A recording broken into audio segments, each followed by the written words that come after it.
এদিকে দুটো গাড়ি চলে এসছে, এখানে ডিরেক্টর আছে আর ছোট্ট সালমা চলে এসছে। কোথায় ছিলে তুমি? বাড়িতে?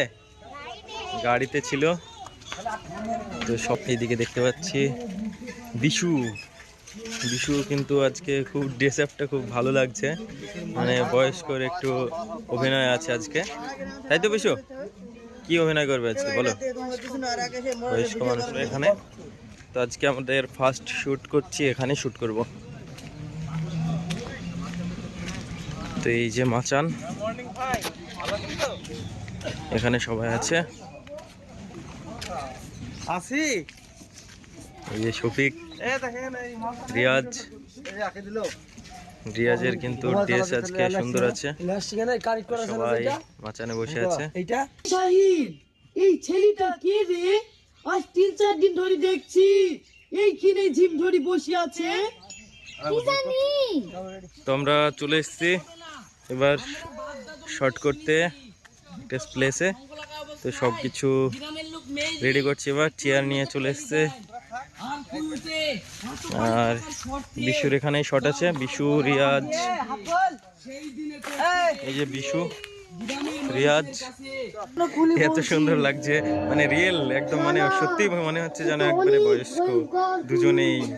ওখানে দিনের বেলায় মানুষ যেতে ভয় করে।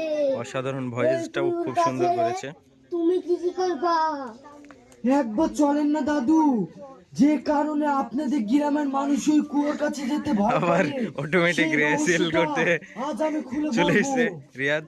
তুমি যে কুলাত্তা করে বলছো, এ শাহিন যা গ্রামের লোককে সব খবর দেখাতো, দেখি এই ছেলেটা কি রহস্য বলে।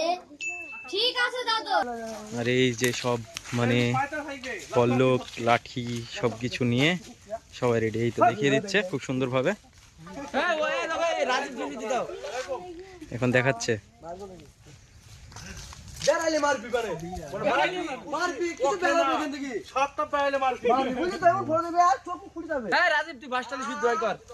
বাহ, খুব সুন্দর ভাবে দেখিয়ে দিচ্ছে।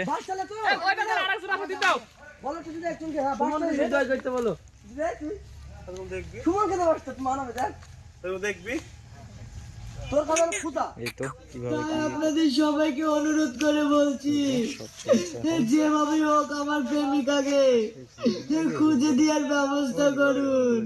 আমার প্রেমিকাকে আমি একবার দেখলে চিনতে পারবো। আপনাদের গ্রামে যতগুলো কুমার মেয়ে আছে সবাইকে দেখার ব্যবস্থা করে দেন। ঠিক আছে বেন্দেশি, তুমি কোনো চিন্তা করো